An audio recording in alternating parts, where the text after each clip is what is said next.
하박국 말씀을 저희가 보고 있습니다. 어제 말씀에서는 하박국이 하나님 앞에 질문하였던 그 질문에 대하여서 우리가 보았었고, 또 그 질문에 대한 답변을 보았습니다. 하박국의 질문은 다른 것이 아니죠.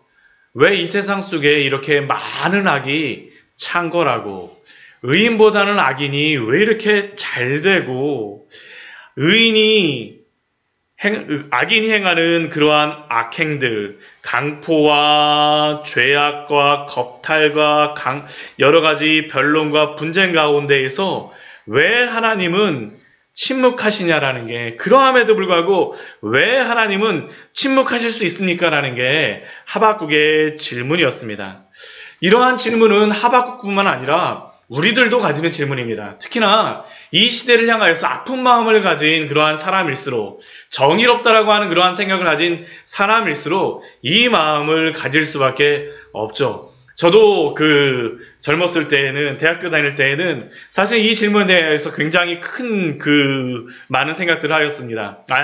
IMF를 지나면서 왜 우리나라에 IMF가 와야만 됐는가라는 그 생각을 하면서 그때 목회를 하겠다라고 생각을 했었는데, 우리 민족이 너무나도 불쌍하게 여겨지고요. 정말 제가 몇 번 말씀드렸지만, 미국에 가갖고 LA 갈비 이렇게 막 굽고 있는데, 우리 민족을 생각하니까 정말로 너무 불쌍한 마음을 주시는 거예요. 뭐 제가 그냥 그렇게 하는 게 아니라 하나님이 그 마음을 주시더라고요. 근데 한편으로는 또 어떤 마음도 드냐면, 어떻게 우리 민족 가운데에, 우리나라 가운데에 왜 이러한 IMF와 같은 이러한 일이 벌어졌을까? 제 친구 같은 경우에는 취업을 했다라고 했었는데, 그 취업이 취소돼 갖고 정말 있는 그러한 친구도 있었거든요. 그러니까 그러한 모습을 보면서, 아니 왜 어떻게 이러한 일이 있을 수 있는가라는 그러한 생각이 들면서 여러 가지 세상의 환경들을 보고, 이러한 것들이 왜 벌어졌을까라는 생각들을 하고,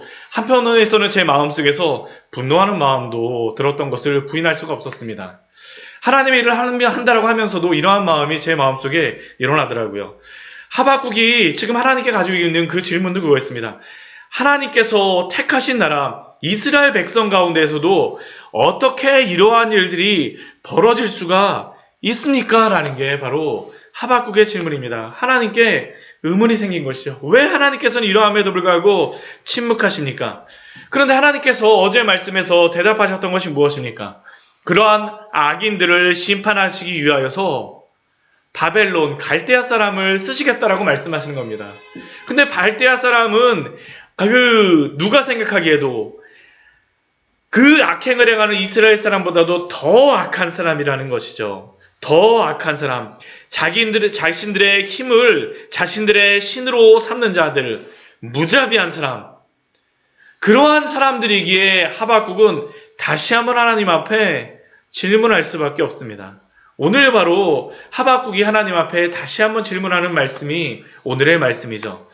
그런데 하박국이 이렇게 질문을 갖고 하나님께 다시 한번 질문하지만, 왜 하나님께서 그렇게 하십니까? 라고 질문을 하지만, 우리도 동일합니다. 이러한 질문을 할 때 어떻게 하나님 앞에서 우리의 마음을 다잡고, 어떻게 신앙인들이 그 마음을 잘 지킬 수 있는지, 오늘 말씀 우리에게 참 지혜를 주는 말씀이 바로 오늘의 말씀입니다. 오늘 하박국 1장 12절 말씀을 보게 되면, 하박국이 하나님께 이렇게 질문하기 전에 하나님께 이렇게 말합니다. 기도하는 그러한 말이죠. 여호와 나의 하나님, 나의 거룩하신 이시여, 주께서는 만세 전부터 계시지 아니하시니까 우리가 사망에 이르지 아니하였나이까. 여호와여, 주께서 심판하시기 위하여 그들을 두셨나이다. 반석이시여, 주께서 경계하기 위하여 그들을 세우셨나이다. 근데 오늘 12절 말씀을 보게 되면 참 굉장히 인상 깊은 게 있습니다. 그게 무엇이냐 하면, 하나님의 이름을 굉장히 많이 부르고 있습니다. 이 한 절 가운데서 제가 아까 12절 한 절 부르는데도 참 길다 그런 생각이 들었었는데, 그렇게 긴 이유가 있습니다. 하나님의 이름을 계속 반복해서 부릅니다. 여호와여, 나의 하나님이여, 나의 거룩하신 이시여, 또 주께서는 여호와여, 반석이시여, 하나님의 이름을 다른 이름으로 계속 반복해서 부릅니다. 왜 이렇게 하박국이 하나님의 이름을 부르고 있는 것일까요? 다른 것이 아닙니다. 흔들리는 이 세상 속에서, 또한 이 흔들리는 세상 속에서 하박국의 마음도 흔들리는 속에서 흔들리지 않는 하나님을 붙잡고 있는 겁니다. 세상도 흔들리고 그러한 상황 속에서 하박국의 마음도 흔들리고 있지만 흔들리지 않는 하나님 앞에 나아가는 것이 바로 하박국의 기도입니다. 여호와 나의 하나님이여, 여호와여. 우리가 이 여호와라고 하는 이 하나님의 거룩한 이름의 뜻에 대하여 알고 있지 않습니까? 출애굽기 말씀에서 스스로 계시는 자, 나는 스스로 있는 자니라. 누가 무엇이라고 나에게 질문하면 나는 스스로 있는 자라고 알려주라라고 모세에게 답변하셨던 말씀이 바로 이 말씀입니다. 이 흔들리는 세상 속에서 스스로 계신 하나님은 흔들리지 않는다라는 것을 지금 하박국은 고백하고 있는 것이죠. 그 하나님이 어떠한 하나님이십니까? 하박국의 이름 속에 하나님이 어떠한 하나님이신지 오늘 고백으로 드러나고 있습니다. 주께서는 만세전부터 계시지 아니하시나이까. 스스로 계시는 하나님은 만세전부터 영원부터 영원까지 계시는 하나님, 이 모든 세상을 창조하시는 하나님, 영원하신 하나님이 바로 여호와 하나님이시라는 거죠. 하박국이 바로 기도하는 하나님이 바로 영원한 하나님이시라는 겁니다. 또한 그 하나님은 어떠한 하나님이십니까? 전능하신 하나님이십니다. 여호와여, 주께서 심판하기 위하여 그들을 두셨나이다. 주께서 경계하기 위하여 그들을 세우셨나이다. 아무리 악인들이 창궐한다 할지라도, 갈대아 사람들이 이렇게 흥왕하고 그 많은 이방 민족을 정복하며 다닌다 할지라도, 그러나 그들은 하나님 앞에서 심판받을 수밖에 없는 자이고 하나님이 경계하시는 자라는 거죠. 하나님이 전능하신 하나님이시라는 겁니다. 아무리 이 세상에 악인이 강하고 센 것처럼 보이고 아무리 갈대아 사람이 강한 것처럼 보인다 할지라도 하나님이 전능하신 하나님이시라는 것을 하박국은 고백하고 있습니다. 근데 그 전능하신 하나님이 어떠한 하나님이십니까? 구원하시는 하나님이시죠. 만세전부터 계시지 아니하니까 그 뒤에 보면 무엇이라고 고백합니까? 우리가 사망에 이르지 아니하리이다. 왜 우리가 사망에 이르지 아니하겠습니까? 여호와 하나님께서 구원하시기 때문인 줄 믿습니다. 하나님이시기 때문이죠. 하나님이 구원하여 주세요. 그 전능하신 하나님께서, 스스로 계신 하나님께서, 천지를 만드신 그 하나님께서, 영원하신 하나님께서 잊지 않으시고 사망에 이르지 않도록 구원하신다는 게 바로 하박국이 지금 하나님께 대하여서 가지고 있는 그 마음입니다.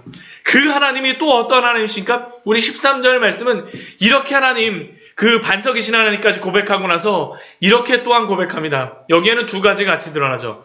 주께서는 눈이 정결하심으로 악을 참아 보지 못하시며 패역을 참아 보지 못하시거늘. 그 사랑 많으신 하나님께서는 거룩하신 하나님이십니다. 눈이 정결하셔서 악을 보시지 못하며 패역을 참아 보시지 못하는 그 하나님, 이 하나님께 하박국은 기도하고 있습니다. 먼저 그 하나님을 기억하고 있습니다. 우리가 이 세상 속에서 이해가 되지 않을 때에 여러 가지 상황 속에서 왜 악인들이 이렇게 창궐합니까? 왜 그들이 더 잘 됩니까? 나의 상황이 왜 이렇게 더 악화되나요? 그러한 때에 우리가 가져야 될 첫 번째 마음은 바로 이겁니다. 하나님께 눈을 돌아보는 겁니다. 하나님께. 흔들리는 세상도 아니고 흔들리는 나의 마음도 아니라 이 하나님, 여호와 하나님, 이 하나님께 우리의 마음을 두라라고 하박국은 지금 고백하고 있는 겁니다. 고백하고 있는 겁니다. 그리고 그 하나님께 질문합니다. 무엇이라고 질문합니까? 어찌하여 거짓된 자들을 방관하시며 악인이 자기보다 의로운 사람을 삼키는 데에도 잠잠하시나이까? 어찌하여 하나님이 이러하심에도 불구하고 어찌하여 거짓된 자들을 하나님께서 방관하시고 악인이 자기보다 의로운 사람, 지금 하박국은 정말 그런 것이죠. 앞에 악인보다 더 악인인 갈대아 사람을 일으키셔서 이스라엘 전체를 일으키게 삼키려고 하는데도 왜 하나님께서는 잠잠하시나이까? 다시 한번 하박국이 질문하고 있는 겁니다. 그 갈대아 사람은 또 어떤 사람입니까? 우리 14절에서부터 우리 그 뒤에 말씀에 보면 나오죠. 주께서 어찌 사람을 바다의 고기 같게 하시며 다스리는 자 없는 벌레 같게 하시나이까? 우리 시편 8편 말씀에 보게 되면 하나님이 이 세상 모든 만물을 그 땅의 그 물고기도 다스리게 하신다라고 말씀하셨는데 오히려 다스림을 받는 것 같은 상황, 악인에게 다스림을 받는 것 같은 상황, 어떻게 해서 그러한 일들이 있습니까? 우리 15절 우리 그 뒤에 말씀도 그 사람들은 어떤 사람입니까? 갈대아 사람들, 낚시로 낚기도 하고 사람들을 그물로 잡기도 하고 투망으로 잡으면서 기뻐하고 즐거워하며 의인을 막 그렇게 의인에게 그렇게 행하면서도 기뻐하고 즐거워합니다. 또한 그들은 어떻게 하냐면 투망 앞에 분향합니다. 참 너무 아이러니하죠. 그들이 그 힘이 있다라고 하면서도 투망 앞에 분향합니다. 우상을 섬기는 자들이라는 겁니다. 그들의 힘을 힘입어서 소득이 풍부하고 먹을 것이 풍성하게 되면서 투망 앞에 분향하는 어리석은 자들, 그러면서도 계속하여 여러 나라를 무자비하게 멸망시키는데 이것이 옳습니까? 옳습니까? 라고 하나님 앞에 기도하고 있는 겁니다. 그런데 이 하박국의 기도에서 우리는 두 번째 중요한 그러한 원리를 발견할 수 있습니다. 우리의 마음이 흔들릴 때, 세상이 흔들릴 때. 두 번째는 다른 것이 아닙니다. 그럼에도 불구하고 하나님 앞에 기도하라는 것입니다. 왜 하나님이 어떠한 분이신지에 대하여서 그가 고백하였을까요? 자신이 기도할 하나님이 어떠한 분이신가를 알기에 그 하나님께 기도하고 있는 것입니다. 하나님이 어떠한 분이신가를 알기에 하나님 앞에 기도하고 있는 겁니다. 아무리 나의 마음이 흔들리고 이 세상이 너무나도 악행이 창궐하는 것 같아도 그러나 하나님께 기도하시는 우리 귀한 성도님들 되시기를 축원합니다. 우리가 하나님께 돌아가야 되는 거죠. 하나님께 기도해야 되는 겁니다. 하나님께 끝까지 기도하는 것들. 오늘 하박국의 기도를 보게 되면 끝까지 기도합니다. 끝까지. 그럼에도 불구하고 그 악인 방관하시고 삼키는데도 잠잠하고 이들이 낚시꾼과 같이 투망을 하고 그 그물을 던지는데도 불구하고 하나님 이렇게 하는 것이 옳으니까 하나하나 하나님 앞에 다 가져갑니다. 다 가져가요. 하나님 앞에 기도하고 있는 것입니다. 기도하고 있는 것입니다. 이것이 어떠한 모습이겠습니까? 기도하면서 세 번째로는 하나님께 다 맡기는 것이죠. 기도하고 하나님께 맡기는 것입니다. 그 맡기는 모습이 무엇으로 들어가겠습니까? 우리 2장 1절 말씀 보면 이렇게 그가 기도하고 나서 이렇게 그가 행동합니다. 내가 내 파수하는 곳에 서며 성루에 서리라. 하나님 앞에 기도의 제목을 가지고 와서 하나님 앞에 다 기도하고 내려놓고 난 다음에 성루에 서게 됩니다. 성루에 설 수 있는 이유가 무엇이겠습니까? 하나님께 다 맡기었기 때문이죠. 철저하게 내려놓고 기도하였다라고 하면 온전히 그 하나님께 우리는 다 맡겨야 된다는 겁니다. 하나님께 맡기십시오. 우리가 열심히 기도하고 나서도 얼마나 많은 순간 우리가 이러한 그 실수를 합니까? 한참 기도하고 나서 금식까지 하고 나서도 하나님께 맡기질 않습니다. 다시 집으로 그 질문을 가지고 다시 싸들고 옵니다. 다시 싸들고 와서 걱정하고 한숨 짓고 또 잠을 못 자며 왜 하나님이 이렇게 합니까? 라고 기도하죠. 기도하는 것은 좋지만 다시 그 질문을 다시 가져가서 걱정하며 한숨 짓는 우리의 모습들. 그러나 기도하는 성도들이 가져야 될 중요한 태도는 이 모든 문제를 하나님께 기도하고 낫다라면 하나님께 맡겨야 된다는 겁니다. 다시 그 질문을 짊어지고 다니지 마십시오. 왜냐하면 우리가 하나님께 기도한다라고 하는 것은 그분께 모든 것을 다 넘겨드리고 그분을 온전히 신뢰한다라는 의미가 바로 그 기도 안에 내포되어 있기 때문이죠. 그렇다면 우리가 이렇게 기도하고 난 다음에 마지막으로 우리가 가져야 될 그러한 모습은 무엇이겠습니까? 우리 2장 1절 우리 그 뒤에 보게 되면 이렇게 그가 그렇게 고백합니다. 그가 내게 무엇이나 말씀하실는지 기다리고 바라보며 나의 질문에 대하여 어떻게 대답하실는지 보리라 하였더니, 마지막은 다른 것이 아니죠. 하나님께 맡기고 난 다음에 하나님을 기다리고 바라보며 그 하나님의 응답을 기다리는 것입니다. 하나님께 맡겼다라는 것은 아예 나와 관계없다라는 그 의미는 아닙니다. 하나님께 기도하였으니까, 하나님께 맡겼으니까 나는 그것에 대해서 아무런 관계가 없어라는 것이 아니라 하나님께 맡기고 나서 하나님을 바라본다라는 의미입니다. 하나님이 어떻게 응답하실지 하나님을 기다리겠습니다. 이것이 바로 이러한 흔들리는 세상 속에서 흔들리는 마음을 가진 성도들이 하나님 앞에 기도하고 하나님께 맡겼을 때 가져야 될 모습입니다. 나는 하나님을 기다리겠습니다. 나는 하나님의 일하심을 끝까지 믿음으로 바라보며 응답하실 때까지 기다리겠습니다. 그리고 우리가 가져야 될 것이 무엇일까요? 하나님의 말씀을 잘 분간하도록 말씀과 기도로 깨어서 민감하게 우리 자신을 잘 가꾸어 가는 것이죠. 잘 가꾸어 가는 것입니다. 왜냐하면 우리가 이 흔들리는 상황 속에서 우리의 믿음이 흔들리게 되면 우리의 마음이 둔감하여져서 하나님이 응답하여 주셨음에도 불구하고 그것을 제대로 깨닫지 못할 때가 있기 때문입니다.